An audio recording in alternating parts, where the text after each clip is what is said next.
Nearly 10 years ago, this started off as an opportunity for us to solve our own problem and some people around us. As you accurately said, it's a very big problem. Today, it feels like a responsibility. And so I'm very purpose-driven in what I do now, and I'm doing it in a way that can generate significant financial returns for everyone involved.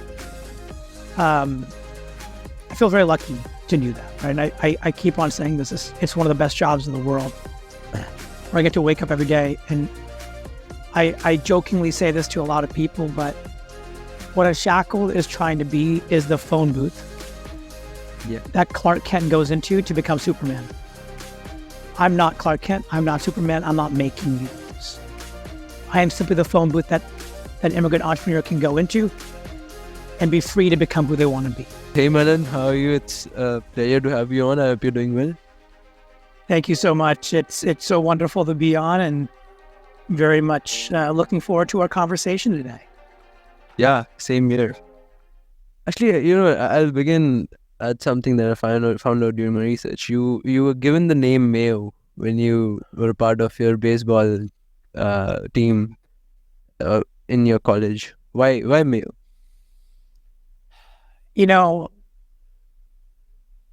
That nickname actually was given to me when I was 9 years old. Yeah. Because my name, Manan, is not the easiest name for many Americans, especially when you look at how it's spelled, Manan. Yeah. It's not obvious that the sound is in the A. And so one of my coaches, heard what he heard, and then when he played it back to me, he said, "How about Mayo?" And honestly, that stuck all the way through. And it was really fun because, Mayo's mayonnaise, and in the 1980s and 90s, when I was playing baseball, mayonnaise was part of everyone's house. It was very common. Yeah. And so it was really fun, and I've always enjoyed it, but I think it also represents a very kind way of also recognizing that I was Indian. I had a name that sounded different, and it wasn't easy for many Americans to pronounce. And so being a little bit of an outsider, they created an affectionate name for me, because it came from a good place, but I think it represents a little bit of my childhood, being one of the very few Indian kids growing up and playing sports. Yeah, that's such a good point. I think a lot of people, when they are given these names, they use them as like a different sort of personality of some sorts. Like Kobe Bryant was given the name, he took up the name Black Mamba and all those things. Yeah, it's cool to have a name like that. I'll give you that. Did you actually ever feel like an outsider as an immigrant? Oh, man. I mean, so much of my story and my purpose today is it can be told through the lens of the immigrant journey, or really the outsider perspective. And, Unshackled today is designed in a lot of my personal values and Nitin's personal values, but the values that I speak to is, as I mentioned in the first kind of question around my nickname, the other side of that, which was not so affectionate, was always being different and always being treated differently. I grew up in the 80s and 90s in the Bay Area. Certainly there was a large population of Indian immigrants that had come in at that point, but the kids were very young. My whole peer group, we were the first generation of Indian kids, really, in the country. And so our parents brought a lot of the Indian values and the accents and the culture. But we were asked to grow up in the American culture with the American way. And so there's a lot of conflict in that. And so growing up, I was always in between two different worlds, right? The Indian world at home, where my parents had a lot of values and a lot of upbringing, but then also, trying to be American and being confused. And what resulted in that was, feeling like an outsider and feeling different a lot. Team sports were my way of blending in. I was good at math. I was good at school. Those things were expected of me. But what was not expected of my sister and I was that we were exceptionally good athletes. My dad played at the national level in India. We were fortunate to get his DNA and to be very coordinated. And, sports was my way of trying to blend in. And I think in a lot of ways, it forced me to be better than everybody else to be accepted. Because being average would have made me just another kid that was Indian. Being exceptional at it made me someone that people wanted to be on the team with. And so I used that in a lot of ways throughout my childhood, so much so that I played baseball in high school, attempted to play baseball in college at UCLA. I tried out for 2 years in a row. There weren't a lot of Indian kids, first of all, playing baseball. Second of all, very few playing at that high of a level. And it was funny, in my second year trying out, I overheard the head coach jokingly say to another coach, "Where is this guy's flapstick?" Yeah, cricket bat. Referencing a cricket bat, exactly right. And that at the time was funny to me, because in my whole childhood, to deal with a lot of those comments, you laughed. You thought they were funny. You didn't really make much of it. But today, when I look back on it, and really about 10 years ago, I started reflecting on it. I realized that a person's pattern matching and bias was what limited me from making that team. Because they expected to see something else, and they couldn't see what they were seeing in terms of skill or in terms of capability and potential. And that has had a very powerful role in my life.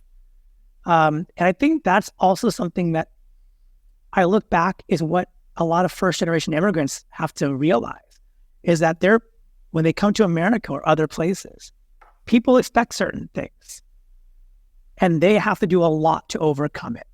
And so now, as an investor at Unshackled, I get the best job in the world to be the first investor in immigrants who gets to take that pattern bias and throw it out the window. And that's why Unshackled really matters to me, because it brings together personal experiences that I share with a lot of people that feel like outsiders. And I get the honor of being able to be that first check and break that pattern. Why only a lot of these stories that we hear, they're mainly in Western countries, if I'm not wrong. Like, I've rarely heard of stories. The main question actually where I'm getting at is why is there more immigration from the eastern part of the world towards the western part, not vice versa? I think this is one of the things that I think makes America a very unique place. And I think immigration really is the American story as opposed to the Western world story, right? You're seeing a little bit more now, but if you think about the United States, first of all, it's a country of immigrants, right? It was almost 300 years ago started and founded because of immigration and Columbus and all that. Beyond that, in the 1960s, the United States was in a race against Russia to space. Yeah. Right? And the United States realized the talent in the country was not enough. And so they adopted the immigration policy that allowed a lot of people to come in. And that was the first time the U.S. had a proactive stance on immigration. And ever since then, global opportunity, wealth creation, entrepreneurship became a tenet of immigration. And so you're really seeing about 60 plus years of policy that resulted in not just a lot of immigration, but also what you resulted in is a lot of universities being interesting to the global population. And the U.S. has done some extraordinary things in terms of creating opportunities for immigrants, did a lot of extraordinary things in creating in generational wealth. And I think it's part of why the U.S. remains to be, one of the stronger countries in the world. Yeah. So I think based upon that, US has been at it for the past 60 years, but is getting out of control now? Is immigration getting out of control? I think there's a lot of nuance in that, right? In this country, if you look across the aisle, both Republicans and Democrats would agree that America's competitiveness lies in strong immigration. Yeah. There's not a lot of people that disagree with that. If we care about innovation and national security, immigrants are necessary, right? Immigrants are synonymous with the United States' national security. And so I think what has happened is multiple fold. One, which is a lot of forced migration is happening in the world. A lot of migration around geopolitics is being forced. And it's been one of those things that has really changed the flow rate of immigrants. And so one of the things the United States needs to solve for is what are the pathways to legal entry into the United States as opposed to illegal. And I think there's a lot of narrative there, but there's important to differentiate between the pathways that some of the people that are choosing to come to the United States, and then the other pathway which are being forced to come to the United States. These are people, end of the day. And I think what we haven't done as a country extraordinarily well is come up with the right legal pathways and opportunities for those that should and want to come to the United States. Why do people really want to go to the United States? I mean, I think it's still the land of opportunity, to be very fair. I'm very, very bullish on the United States, but I'm also bullish on a few other nations now. But I think what you're seeing and what you've seen historically is that specifically around entrepreneurship, to be really blunt about it, if you are an immigrant that entered the United States, that is your first American entrepreneurship act. Because you left your home country, whether you had a choice or by force, to come into the country. That is an entrepreneurial act because you are willing to take on a discomfort. And so why do people do that? Because entrepreneurship is one of the strongest mechanisms to create generational wealth. Right? It is one of the only ways to create a better life for your future that can be sustained. This country has an ecosystem around risk capital, around the universities, around economic opportunity that is unparalleled. And it also has now 60 years of many different cultures mixing together.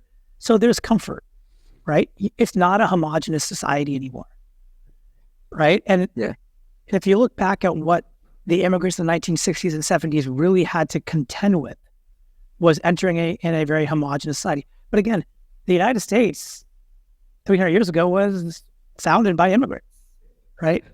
And so it's a really interesting story, but I think that there's a generational DNA that exists in what the United States represents. I think that's why people want to come here, because there's more, again, opportunity, wealth, and security and safety. Yeah, you mentioned in the last part, you mentioned a lot about this, about society, about US not being an homogeneous society anymore. But how much of a role in immigration does the society around really play when you immigrate to a new country versus just the technical aspect? Say more. Explain your question a little bit more. Not following. Why should a person really care about the society in which they're immigrating in? Because in your daily life, everything is integrated, right? How your children go to school, how your parents can visit, can they visit, how you socialize.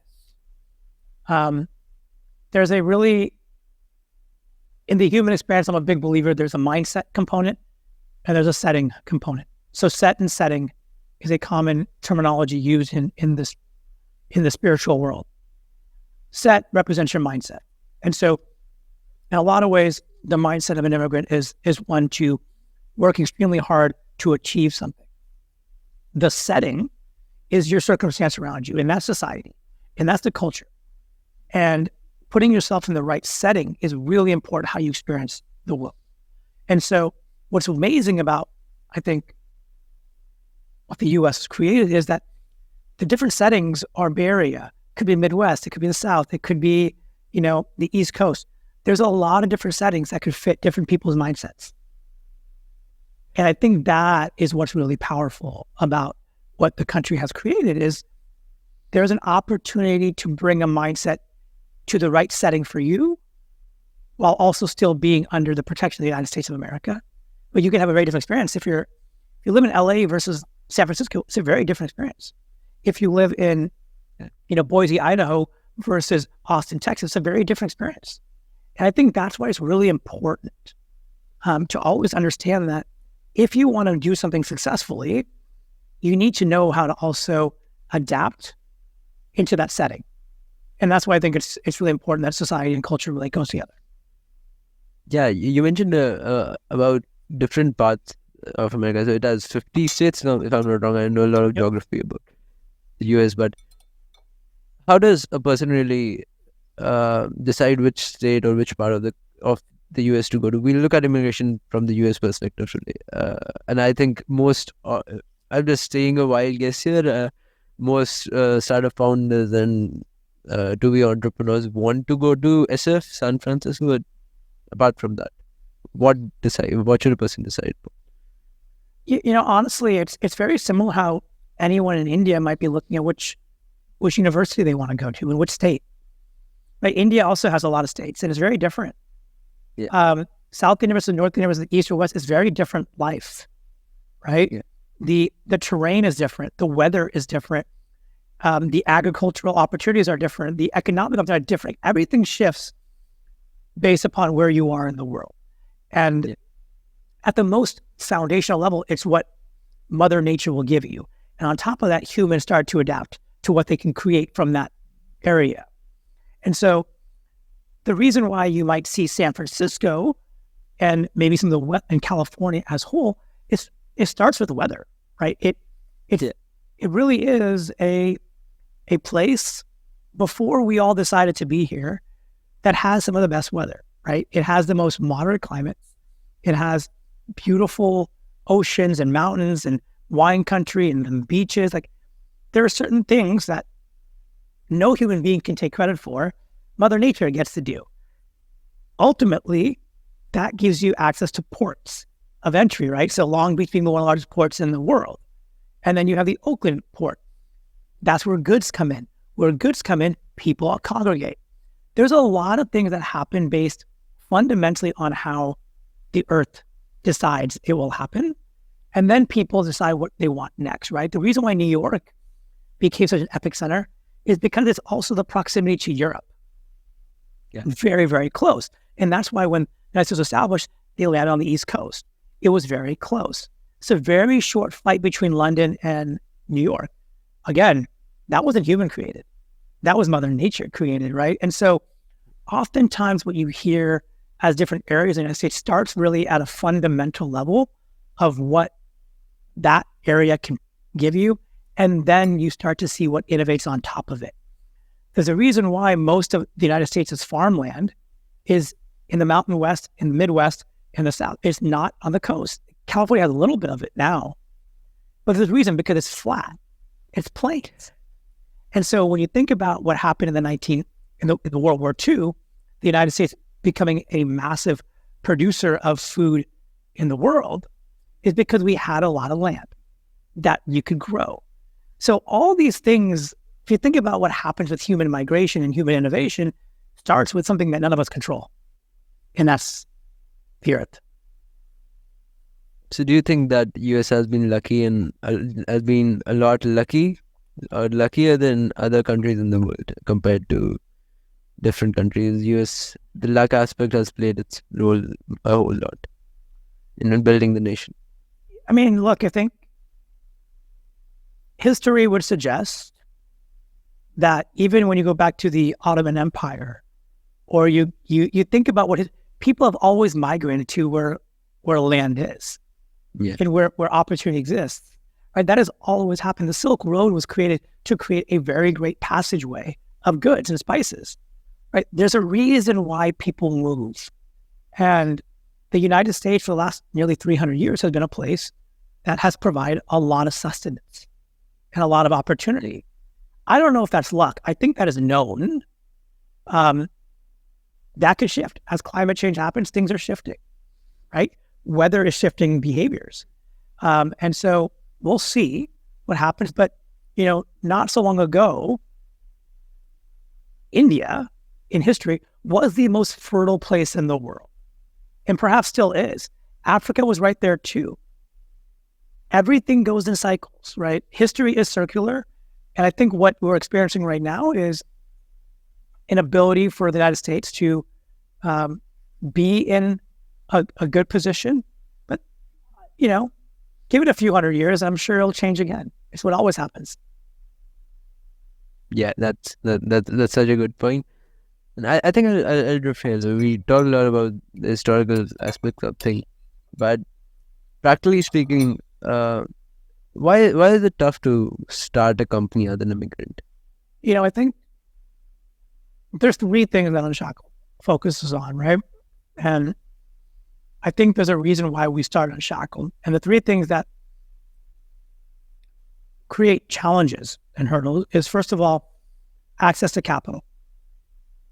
Many immigrants are one of the few in their family to leave, oftentimes not with a lot of money and not with,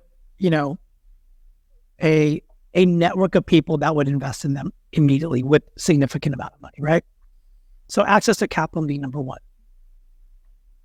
Unlike someone like me, multi-generational or a first generation American, I have 40 years of a network in the United States. An immigrant may have 4 years. Yeah. Right? So number 1, access to capital. Number 2, immigration, work authorization. To build a startup, you need to be authorized to work in the country. And not all visas and ways of entry are created equal. And so while American immigration has been good, it also has challenges for a lot of people. It's a federal law, end of the day, and it's a law that hasn't really been updated since the early 1990s around high-skilled immigration and entrepreneurship. And so there's challenges there, and that creates a lot of obstacles. The third thing is, one of the truths about Silicon Valley and maybe a lot of the venture ecosystem here is the difference between success and failure is not what you know, it's who you know and when. Right? As I mentioned earlier in kind of point 1 around capital, the other side of capital challenges and network challenges is I don't know who I don't know. And I don't know a lot of people. Right? And so those are the 3 things that we look at as the core tenets of challenges entrepreneurs who are immigrants face. And that's why we solve all 3 of them, right? We focus our efforts on being the first money in. We want to be the friends and family investor. We provide full immigration support, including visa sponsorship. And then finally, we embed them in a community of other people from around the world who are now building in the United States. Yeah, that absolutely valid points actually. But you guys are, I think if I'm not wrong, I calculated myself. I don't know if I'm right or wrong, but $60 million fund, 65, close to 60. Yeah, all right. So I got pretty good. So why, as a relatively smaller fund, you are targeting a very big problem. Immigration is increasing rapidly, but people who don't have access to or can get capital from Unshackled, how can they solve the first point, access to capital? How do you get to know people who you don't know? I think it's such a good question. I'll start with this. Nearly 10 years ago, this started off as an opportunity for us to solve our own problem and some people around us. As you accurately said, it's a very big problem. Today, it feels like a responsibility of mine. And so I'm very purpose-driven in what I do now, and I'm doing it in a way that can generate significant financial returns for everyone involved. I feel very lucky to do that, right? And I keep on saying this, it's one of the best jobs in the world, where I get to wake up every day. And I jokingly say this to a lot of people, but what Unshackled is trying to be is the phone booth that Clark Kent goes into to become Superman. I'm not Clark Kent. I'm not Superman. I'm not making you those.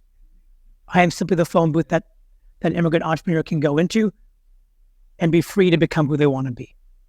You talk about alternative egos. There is one example of it. And so, there's a lot of things people have had to do to access capital, to answer your question now. But I fundamentally believe that the venture ecosystem is very insular, meaning if you look at the companies that get funded, who the investors are, it kind of feels the same all the time. And I think that's that's an artifact of venture at this point. And I think it is what it is. It's something that unfortunately creates a lot of challenges for that so-called first time, no name, no membership entrepreneur. Which I always laugh about, because first-time entrepreneur suggests a very narrow definition of entrepreneurship and first time. If you work in your family business in your home country and you sold something, you're an entrepreneur at 13 years old, probably. It just so happens a lot of VCs don't ask that question, and they look at your tech entrepreneurship path. You, whether you started a company or not, are an entrepreneur in every capacity based on how you are operating this podcast and what you seems like you're doing behind the scenes. I don't know if other people will give you credit for that if they're a venture investor. I certainly will. And so I think a lot of that represents pattern biases, and that's why access to capital is harder for those that don't have the networks. And so it all goes the same direction ultimately, which is if what you're doing is working and it's becoming easier, why change? I believe what we're doing is helping immigrants, breaking pattern biases, and it's becoming easier. So I'm not going to change. I'm going to give more people access to capital. It just so happens my mandate helps me help more people versus investing in other people that everyone else invests in. And so it's good fortune in a lot of ways. How did I on the same line, I'll go back to your father a little bit. You must have talked to you about immigrating in general. What did he do? I think I know the answer to this, but I'd like to hear what you have. Yeah, my dad, first of all, I think he grew up very fortunate where he was exposed to the world.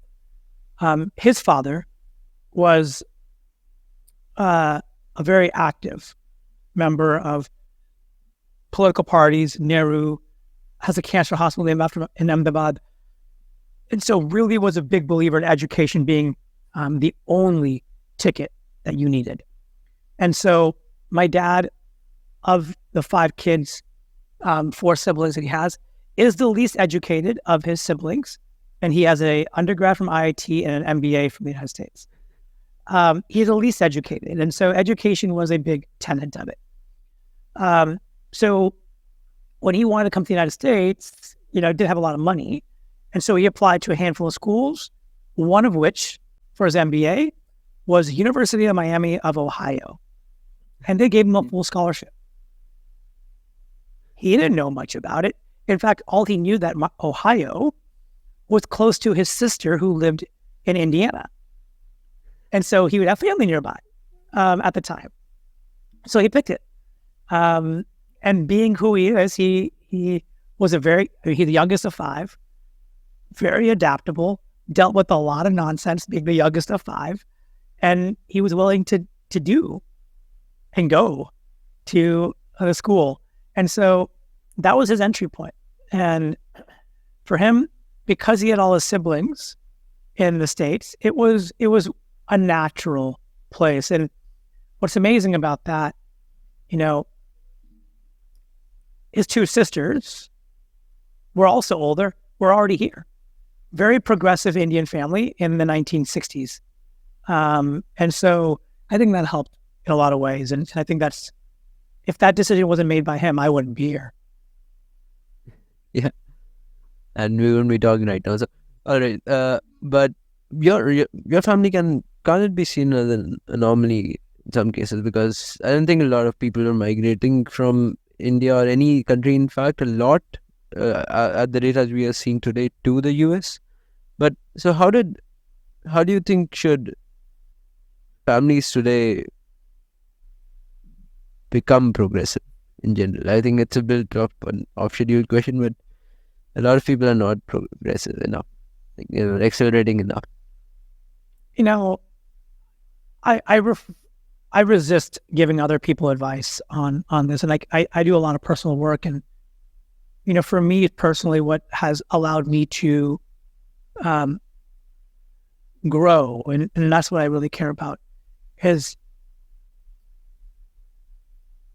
first of all, comparison is a thief of happiness. Yeah. Right. When I compare myself to other people, I'm unlikely going to be happy in the end. I want to be happy.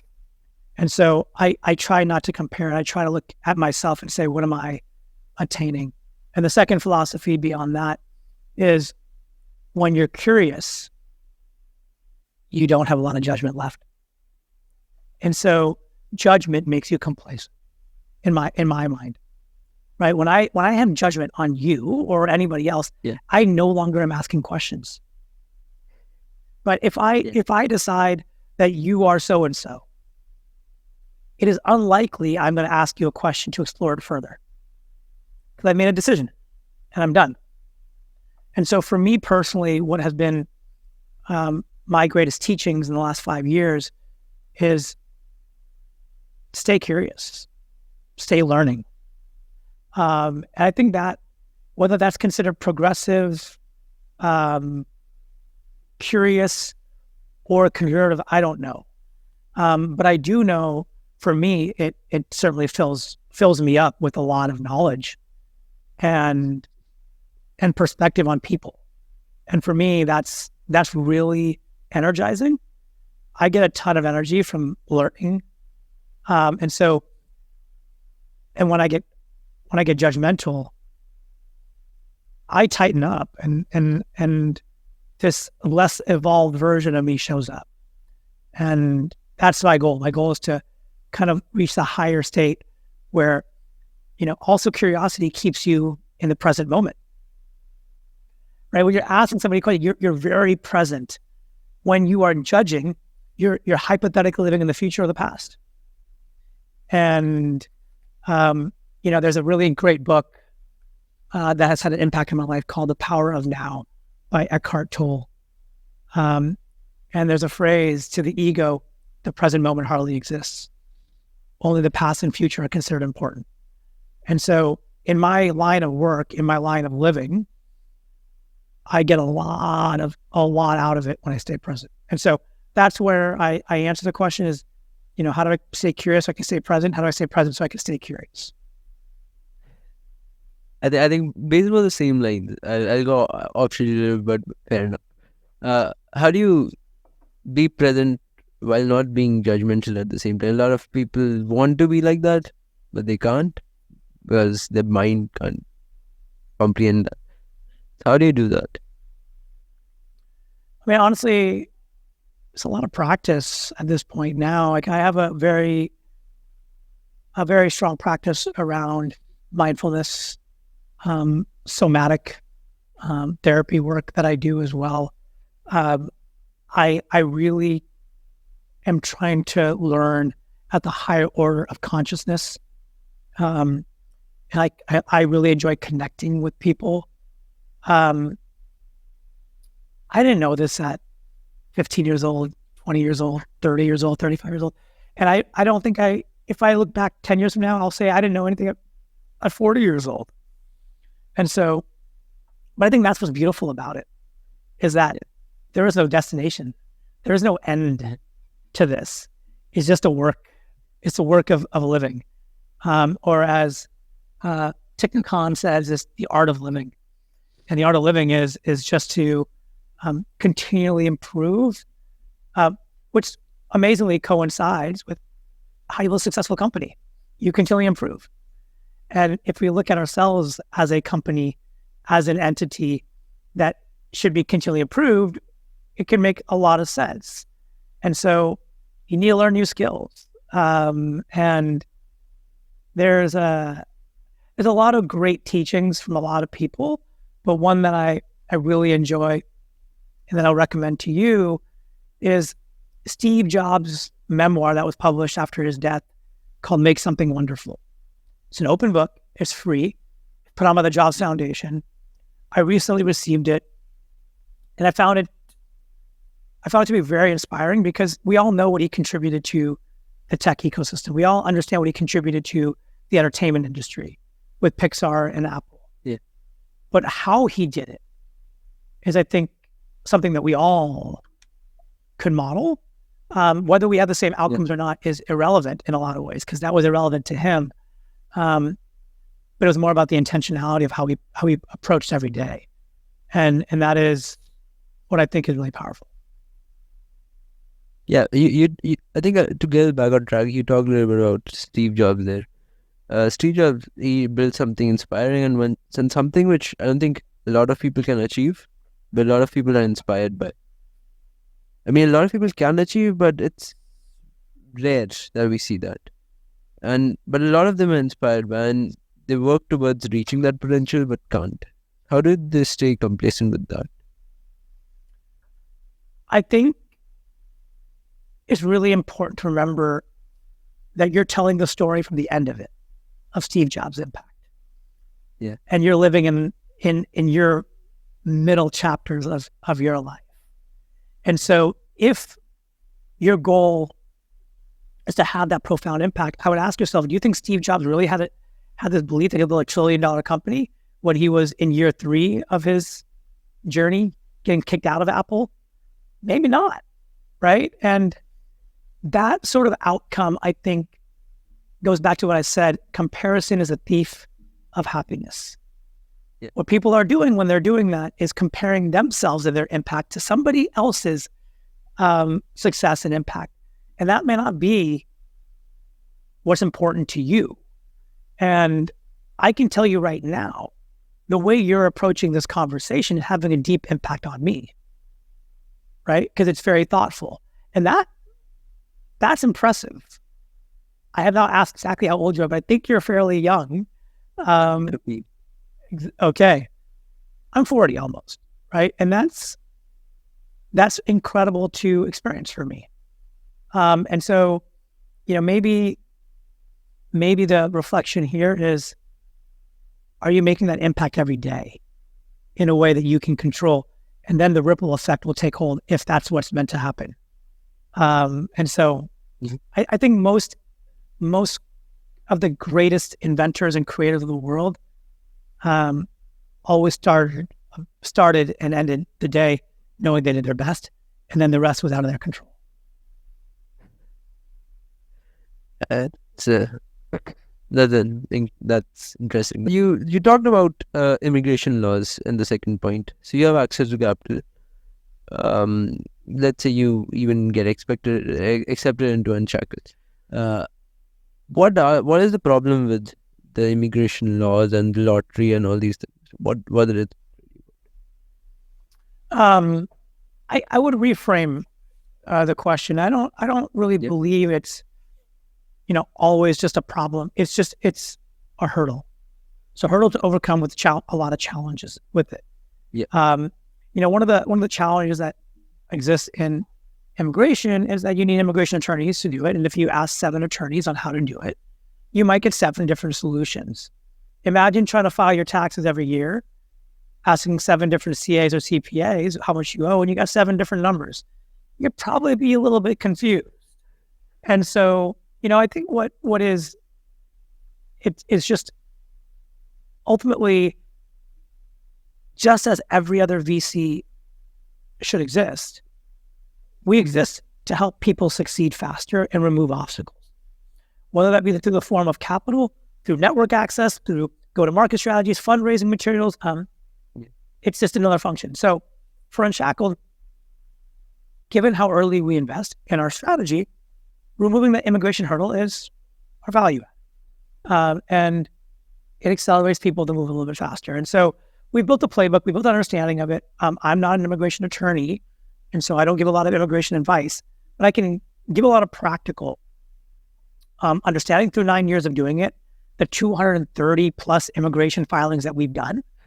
It allows us to give some practical knowledge on what can be done. And this is one of the things that, you asked a previous question earlier around, what do people do if they want to start a company with immigration? And that's one of the top questions on our mind is, how do we now open up this platform to anybody else, regardless of our capital? Like, what do we do to give more people a chance to raise anyone's capital, not ours? Because at the end of the day, we have, we saw almost 2,600 deals last year and invested in about 10. That's not to suggest that 2,590 were not investable, right? That's just our process and our bias is playing out. And so my intuition is that, how do we open this platform so that many more people can do what they want to do, and let's just sit back and watch the greatness that emerges.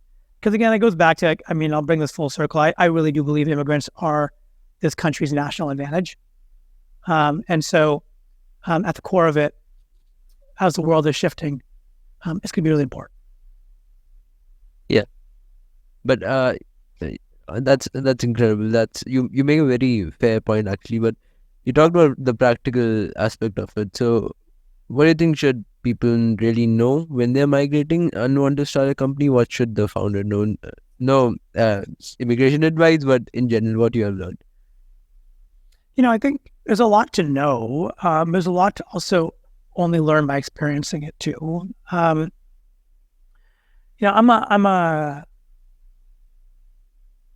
a believer that the best teacher is experience, right? And doing it yourself. And I can tell you all that you want. I can give you, playbooks on the fastest pathway. And, that's a lot of what VCs do is give very prescriptive advice.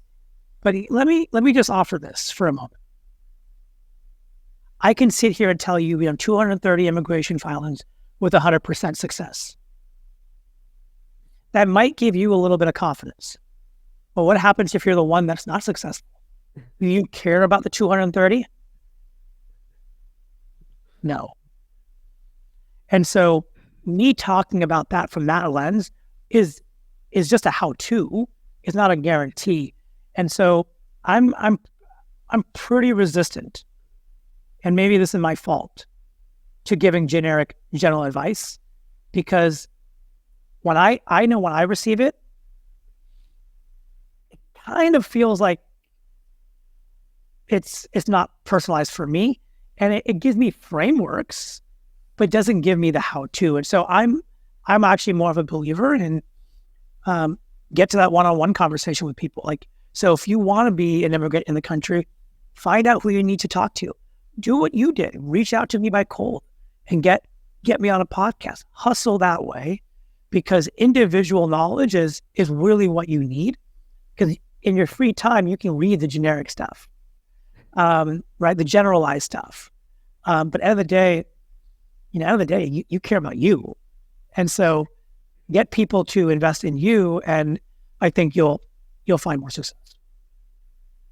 Yeah, that's a good point. I absolutely agree with the 230 applications and the one being wrong. Yeah, that troubles me sometimes when I see things on the internet that they're like 100% not really. It could be true, but what happens when it becomes untrue? Yeah. Who is that person? That person doesn't care about your previous success. They care about them. And it's really easy for us to forget that these are people. They're not circumstances. They're people. And I think that's what makes, perhaps what we do unique is that we focus on the people. Yeah.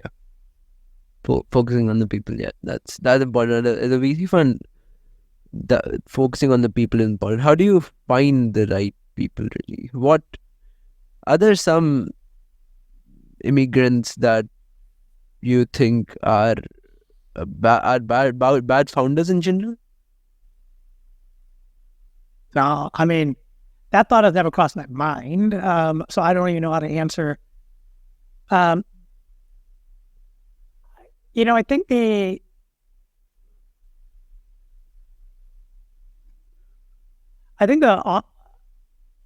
really think entrepreneurship is an ability to deal with uncomfortable situations endlessly.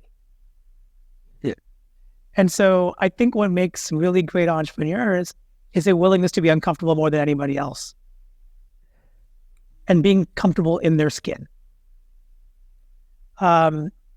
Even when they're not sure what their skin is, right? And what it represents to the world. And so it's really, again, hard. Like you're asking me to give a generalized statement.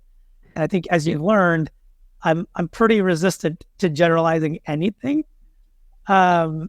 Because I find that to be in many ways lazy for me. Yeah. It's judgment. Like you're asking me to judge something and I'm resistant to it because that would shut down. If I would have said something to you, I'm not curious to learn anymore on that topic. And so I do genuinely believe, though, this belief around what will I do to learn is what makes an entrepreneur an entrepreneur. And when there's no boundaries to that are, first of all, moral is important. Being moral boundaries are important. But if you are willing to be really uncomfortable to learn, I think that serves you really well as an entrepreneur. And so you could be from anywhere in the world, and that could be true. You could have any religious affiliation, any sexual affiliation, you have any country of birth, any cultural experience, all those things are just things that you maybe had no control over in the beginning. What you do have control over is your tolerance to learn. I think that's what makes unique creators and inventors. Yeah, that's a good point. I think I'll drift you a little bit to something which I want to ask. I've been wondering this for a long time, and this is more of the practical point of view. What is an H-1B visa exactly? So the H-1B visa was created in the early 1990s, to allow employers to bring in immigrant, by definition in the U.S. government as highly skilled immigrants, to do work on specific topics, industries, verticals in the United States. The visa is sponsored by the company, approved by the federal government, and is tied to that employer for a duration of time, typically 3 years, with one extension for 3 more years, and then you need to show intent to stay in the country so you can get extensions until your date comes up for green card. It has components of minimum wage requirements because it's a protection against taking away American jobs. You must be employed by an employer, so you can't self-employ. And based upon where you are in the country, that wage could be altered. So ultimately, an H-1B is a work authorized visa to work in the United States for a specific employer. Every year, there's a lottery system, which is become very globally understood, because last year there was nearly 7 or 8 times the number of applicants as spots available for that visa. So it's an annual cap visa with a fixed amount for new H-1B recipients. Existing H-1B recipients do not have to go through that annual cap. And so that's what it is in a nutshell. But is the lottery system is bad? Is it? I think it's a lot of people want to go to or want to immigrate to the country, but this kind of limits their opportunity to, and potentially they miss out on things which they could have achieved in the US as compared to where they are in now. If we didn't have the H-1B lottery system, we wouldn't have a lot of the innovation that we have as well.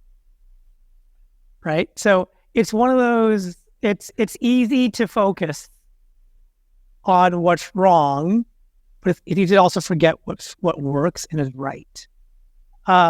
Is it perfect? No. Has it been updated since the 1990s? Not really. Has the definition of high school immigrants really been updated? Not extensively, a little bit. And so there's obviously room for improvement, but that's true for any policy as things change. You have to continually improve it, right? And so I think what's probably getting a lot of interest globally is the fact that you have a declining chance of getting it. Yeah. Right? But can we for a moment reflect on why do so many more people want to come here all of a sudden? Isn't that interesting? Yeah. What's good about that's happening behind the scenes that many more want to come in? Like, why are we seeing 798,000? I think it was this year, 780,000. That's something interesting happening, right? So as a nation, you also have to contend with how many jobs really exist, right? You got to create more jobs and more opportunities for people to work. And you also got to look at those who are current citizens and give them a chance to work and not lose their job. So it is a very, very challenging conversation because both sides, whether you believe more or less, yes or no, have good points. It's just, it's likely the answer is somewhere in the middle to improve it such that it ultimately at the national level supports the country's initiatives. And so again, I'm a believer that immigrants represent our national advantage. I think whether it's the military or our farm or our cybersecurity policy, a lot of immigrants are the innovators in that space. Could be attractive global best. So I'd be fascinated to kind of see how it gets resolved, especially when our university system does such a great job of attracting some of the smartest minds in the world. Yeah. It is the university system that it's really developed, right?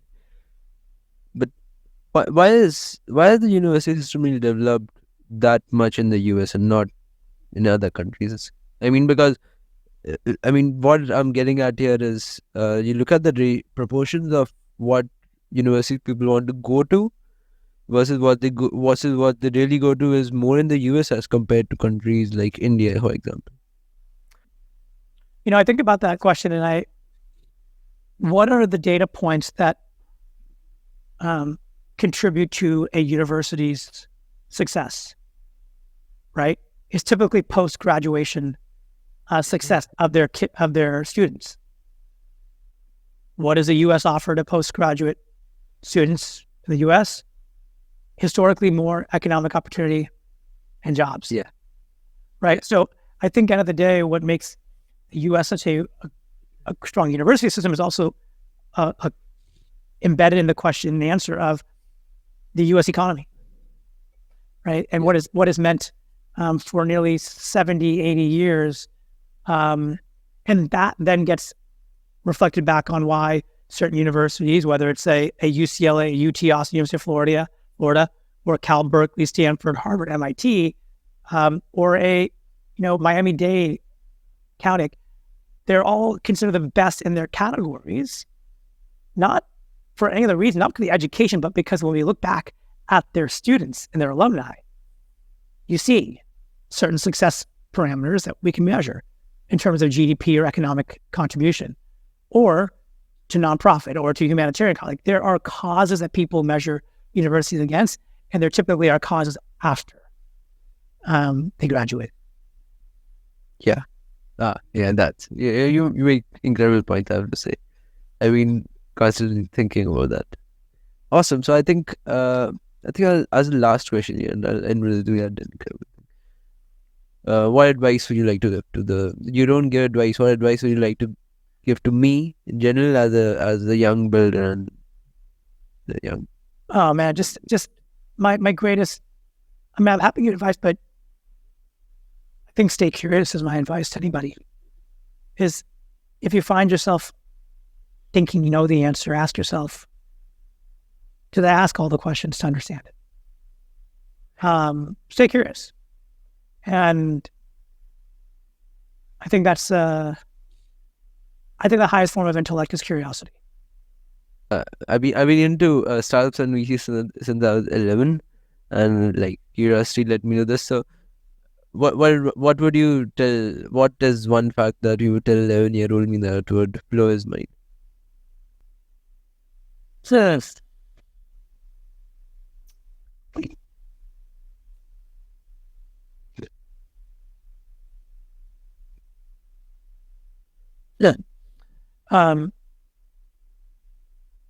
I believe that every answer you seek is already inside of you.